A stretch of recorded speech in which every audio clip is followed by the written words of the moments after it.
Hi అండి. పిల్లలు school నుంచి రాగానే అమ్మ ఏమైనా పెట్టు అంటారు. ఈ ఆనియన్ రింగ్స్ చేసి పెట్టండి, ఎంతో ఇష్టంతో తింటారు.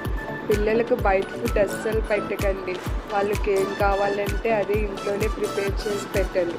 నేనైతే మా పిల్లలకి బయట ఫుడ్ అస్సలు పెట్టండి, ఏదో ఒకటి ఇంట్లో నేనే ప్రిపేర్ చేసి పెడతాను. ముందుగా ఆనియన్స్ని రింగ్స్లా కట్ చేసుకోవాలి. రింగ్స్ అంటే వేలికెట్టుకునే రింగ్స్ అనుకున్నారు కనుక ఆనియన్ రింగ్స్.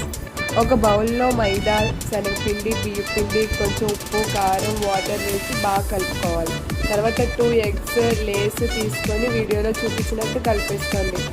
తర్వాత ఆనియన్ రింగ్స్ని తీసుకొని మేకప్ వేసేయండి. మేకప్ అంటే పౌడర్, లిప్స్టిక్ వేశారు కనుక ముందుగా ప్రిపేర్ చేసుకొని పెట్టుకునే దాంతో వేయాలండి. మేకప్ వేసిన దాన్ని ఆయిల్లో వేసేయండి. అంతే అండి, వేగిపోయాక తీసుకొని సర్వ్ చేసుకొని తినడమే అండి. సర్లే కానీ సబ్స్క్రైబ్ చేసుకోవడం మర్చిపోకండి.